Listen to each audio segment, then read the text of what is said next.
What's good, YouTube? Today we're reacting to the craziest diseases in history by Chat History. What's good, YouTube? It's your boy Lotus. Quick intro. I want to thank y'all for 100 subs. Let's get it. Y'all fucking with the content for real. I appreciate that.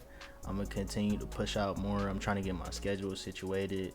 I'm thinking about maybe only posting like 2 to 3 times a week, maybe more on the weekends, you feel me? But the more I experiment with, you feel me, YouTube and getting the hang of this content stuff, I'll be able to have a schedule for you guys of when I'll be, making videos and stuff. But with that being said, y'all, appreciate y'all for 100 subs. Let's get into this video. This video is sponsored by Surfshark, the most bizarre epidemics in history. Okay. The English sweating sickness. Getting sick sucks, but getting really sick really sucks. A simple cold is like, yeah, whatever, but if you contract something that can invert your teeth and delete your eyes, it's not going to be a simple recovery. What? I know y'all hear the sound word. Just had to, I had to implement that in the videos. But yeah, bro, flipping your eyes, your teeth upside down or whatever the fuck he said, and your eyes inside out. Yeah, nah, bro. I be tweaking about when I get the slightest sickness and one of my nostril is clogged and the other one's not, and you gotta like alternate sides. I be tweaking about that. So yeah, if I woke up in the morning and didn't have no eyes, I'd be pretty mad, bro. There's been quite a few weird diseases throughout history that have caused some rather bizarre symptoms. Take, for instance, the English sweating sickness. Now, the English sweating sickness was a sickness in England that made you very sweaty.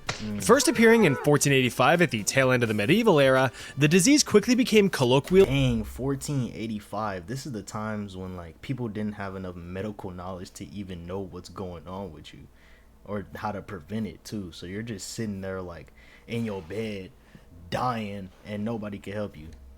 They talking about some drink some water. The fuck is water gonna do? Known as the sweat, TM. See, they even added the fancy little E on the end. Its origins remain a mystery, with some historians speculating that a group of smelly French mercenaries were the first ones to get down with the sickness. Oh.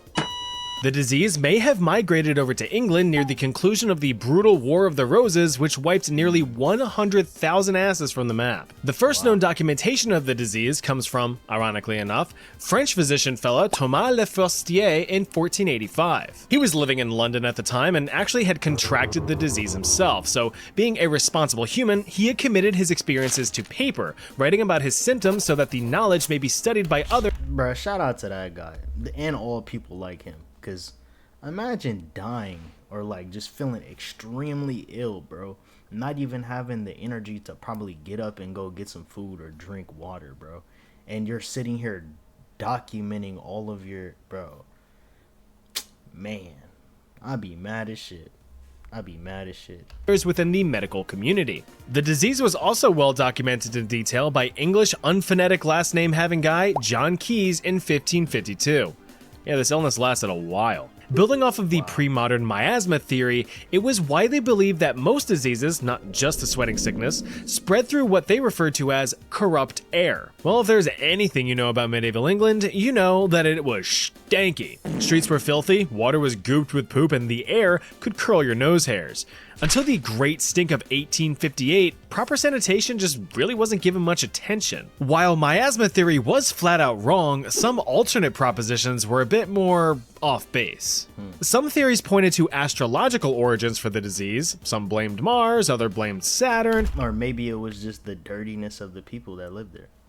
You feel me? Hold on, wrong one. Bruh. There we go. That's the right one. Yeah, maybe it was just the dirtiness, bro. People didn't know how to properly, clean themselves and be,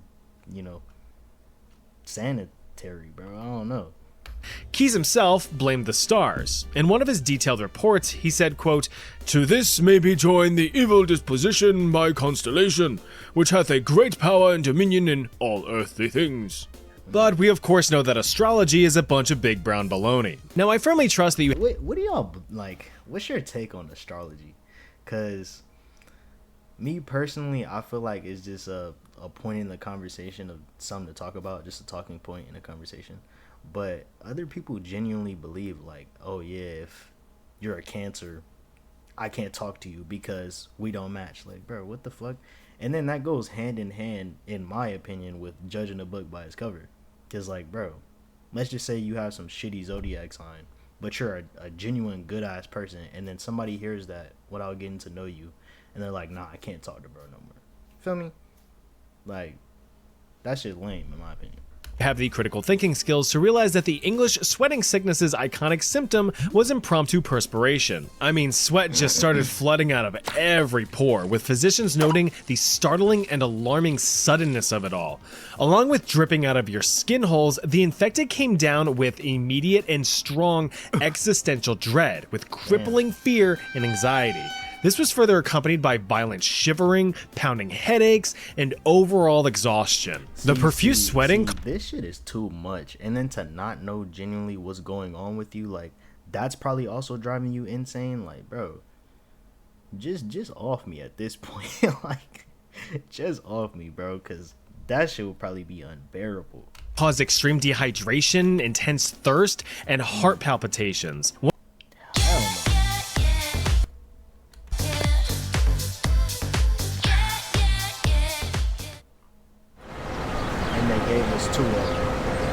no.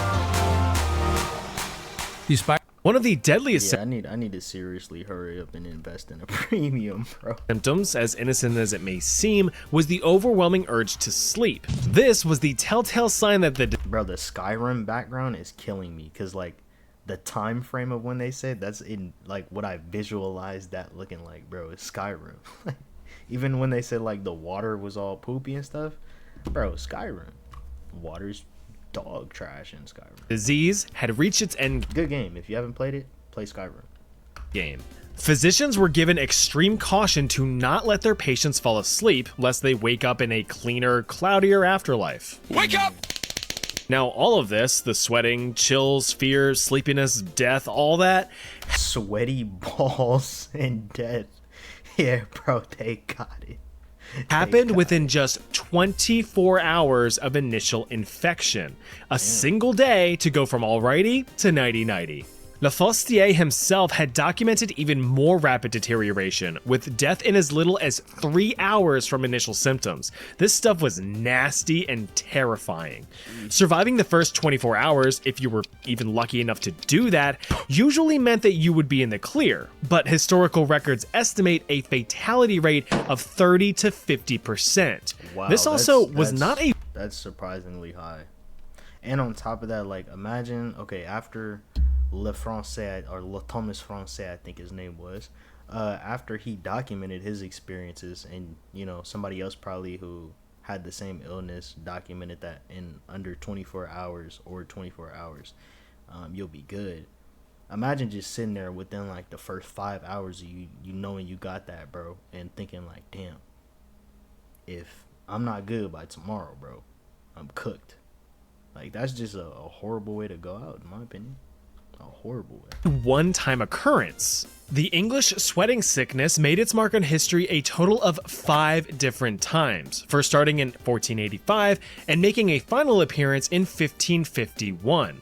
The worst of it came in 1528, where it spread across most of Europe within months, hilariously skipping over and completely sparing France, whom I mentioned, may have started the whole thing. All in all, tens of thousands of people had died. Here's the kicker though. Widespread diseases like this typically target the weak, the destitute, deprived, and downright downtrodden, right? Well, according to Lafostier and Keyes, the largest affected demographic wasn't scrawny peasant kids or dilapidated elders. No. The English sweating sickness instead seemed to target middle-aged, healthy, wealthy men. The theory is that this demographic was more social and confined to smaller communal environments, allowing for easier transmission. And it traveled through the air, so people are just all in close proximity like this, drinking all loud and sweating, and it's back in the day, very unsanitary. They probably don't even know or haven't created hand sanitizer yet. So yeah, bro. Yeah, I could see how that illness would pass very easily. Oh, fair's the day, my good man. Pretty moist, Tom. Pretty moist. Now, while the sweat was certainly one way to get sick and tired back then, there's something I know that I'm sick and tired of at this very moment, and you should be too. I'm of course talking about the sleazy data harvesting thing of so the service that keeps your online not United States and Slovakia to so if that get your money, bro. I'm not hating, you feel me? Hopefully I get to, have one of these on my channel one day. But you can only hope. 30-day money back guarantee. So go on and give it the old college try. All right, next chapter. Hola, Mexico. Looks like you're up to bat for a weird disease. Right around the time that the English perspiration meant English expiration in the mid-16th century, the Mexica were getting shaken up by the Cocolitzli epidemics. The term Cocolitzli here being the equivalent of pestilence in the Nahuatl language. If you watched my video about surviving the Aztec Empire, you know that funny little TL pronunciation, the sound, is on purpose. What's slightly less funny though were the estimated 12 to 15 million deaths attributed to these epidemics, the deadliest in Mexican history. Now this all took place across the Mexican plateau, right in this region here, but it is known to have spread as far as modern-day Guatemala. The first signs of the disease began to show up around 1545 in the Valley of Mexico, right in the heart of what used to be the Aztec Empire. As you know, the Spanish came along in 1519 and essentially converted the once thriving empire into a Walmart parking lot in just 2 years flat.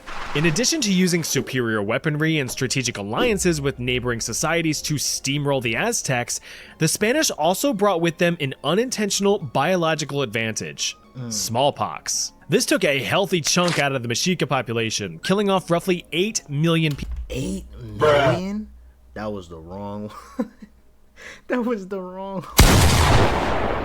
That's the right one. I'm gonna get better with these keys, y'all. It's my first video with the soundboard. I'm gonna get better with these keys. But 8 million, bro, that's a lot of motherfuckers, bro. It's a lot of motherfuckers, bro. 8 million people, or roughly a third of the whole dang thing in 1520. But 25 years later, the Cocolitzli decided it wanted to pump those rookie numbers up. Like the English sweating sickness, the symptoms of Cocolitzli were immediate and severe. You were in the thick of it within just a few hours at most.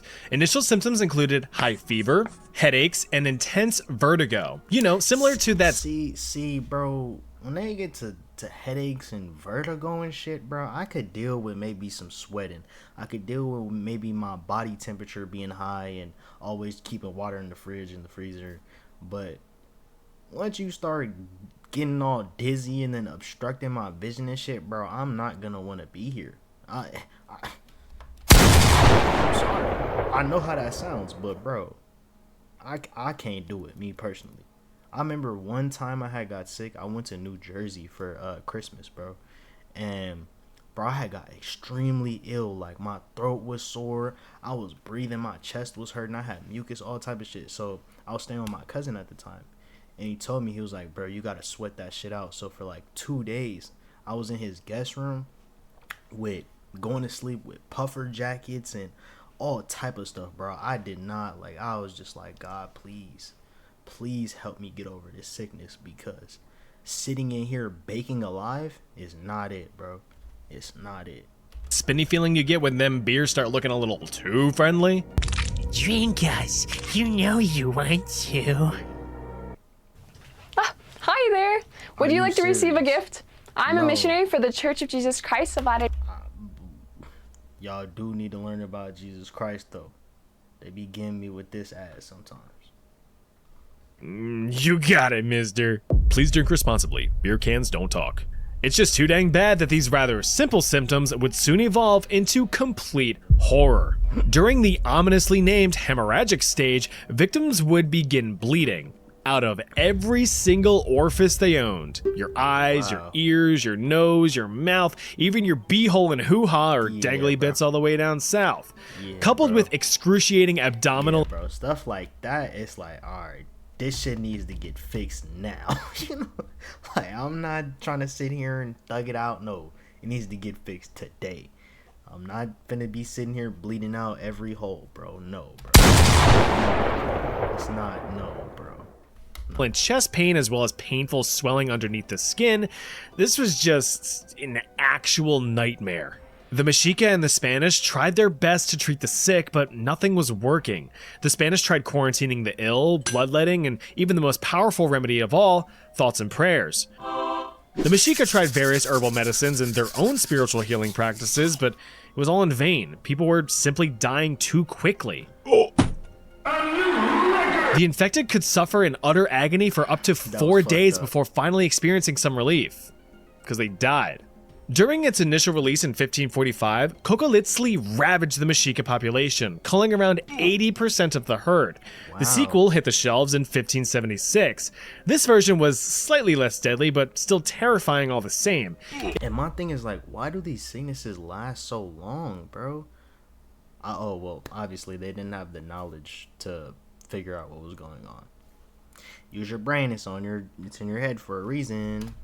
It cut down the remaining Mexica population by an additional 50% before burning itself out in 1580. Within just 56 years, the entire Mexica population had fallen from about 22 million down to less than 2 million. Now, the Spanish were still affected, but not nearly to the extent of the Mexica. This was mainly due to the fact that the Mexica were more susceptible with their more exhaustive labors and poorer nutrition than that of their Spanish counterparts. Their immune systems were weaker, so the disease pressed the advantage. Modern hypotheses point their fingers to either an alternate form of salmonella, some kind of rodent-borne fever, or a conglomeration of various diseases that just so happen to strike all at once. But to me, that just sounds like a giant, I don't know. What is mostly agreed upon, however, is that it's highly unlikely that Cocolitzli was a Spanish-borne disease, simply because the pathogenesis was drastically different compared to that of known European diseases. So it was just probably something local. More like home field disadvantage.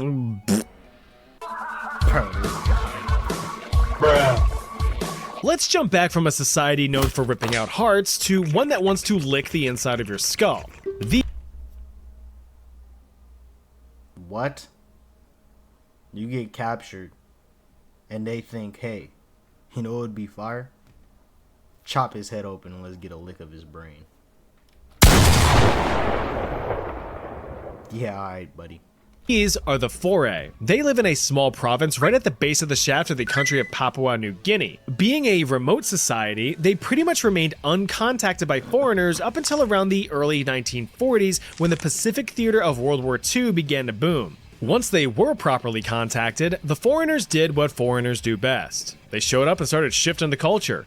Australian explorers had introduced the Foray people to the concept of hygiene and the establishment of constructing dedicated roads for quicker and safer travel. Pretty good way to nudge a developing community in the right direction. Another colonial influence was to deviate from rather primitive Foray activities like village warfare. I know, kinda hypocritical, right?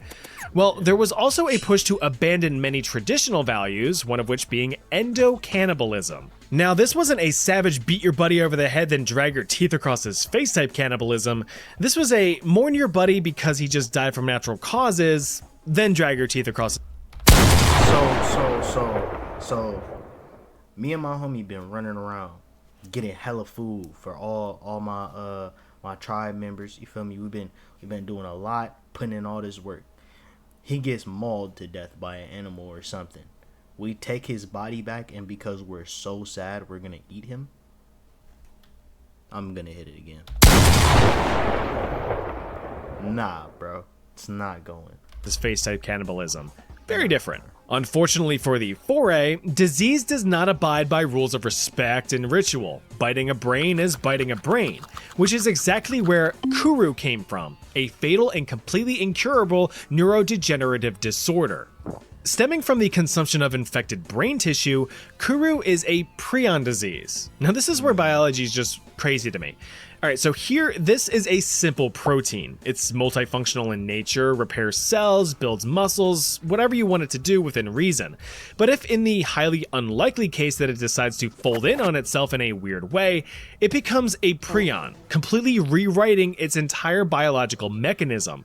Now, instead of being a universal helper, it just turns everything to shit. For the case of Kuru, these prions mess with the neurological function and make your brain go all stupid, causing unusual, involuntary symptoms. The moment a person is infected, the biological clock starts ticking. Dr. Carlton Gajdusek, who is the first to discover the disease in 1957, and who also has a very disturbing history of convictions that I will not go into here, observed over 200 cougar cases and recorded the stages of their progression. Wow. Because of cultural practices, it was mainly women and children who took the brunt of the illness. That's because foray women were responsible for preparing the remains for whoever was gonna be on the menu that day.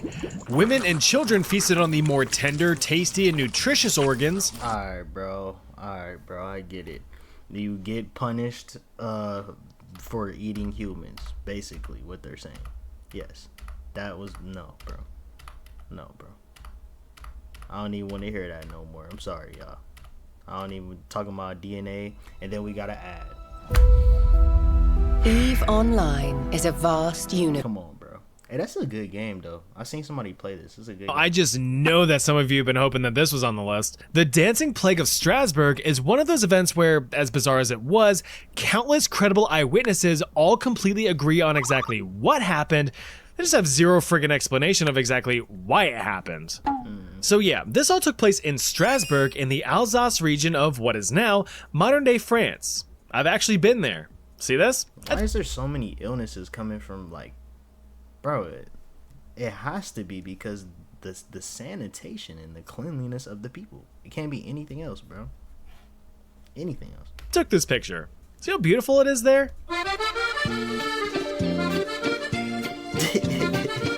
Back in July of 1518, however, Strasbourg was part of the Holy Roman Clusterfuck. It was actually a very important part, serving as a strategic, wealthy, and politically independent city for over 400 years. That's 1.6 Americas long. Well, with it being such a crucial entity of the empire, it'd be pretty embarrassing if some kind of weird phenomenon swept through and disrupted things.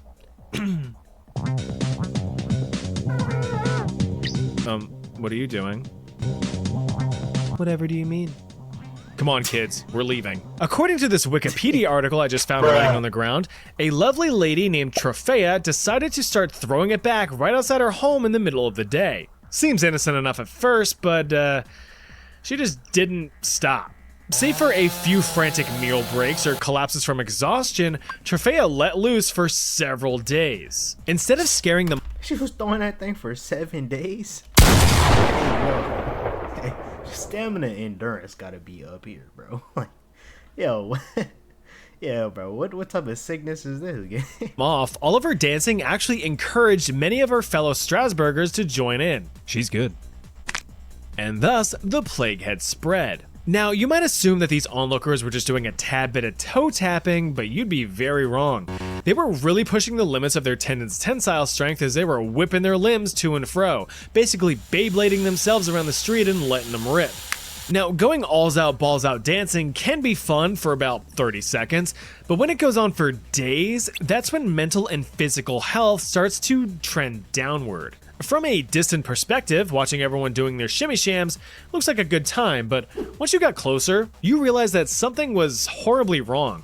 The enthusiastic dancers reportedly held an empty but panicked expression, as if they were being puppeted by some unknown force. The dead stare of unbridled torture, coupled with these medieval peasants quite literally dancing their feet to the bone, warranted intervention, especially when 15 were dancing themselves into a freshly dug grave each and every day.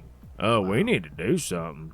Everyone was quick to offer their suspicions. The church blamed evil spirits, the doctors blamed hot blood, neither of which offered any proper solution. Very helpful. Taking matters into their own hands, city officials attempted the reverse psychology route, setting up stages and hiring musicians to provide a proper venue for the dancers, encouraging the wacky rascals to keep on dancing. And they did. At the peak of its spread, over 400 people were getting jiggy with it. Some doing it thanks to a crippling psychogenic illness, and others just because it looked like fun. But after a while, the fun was done.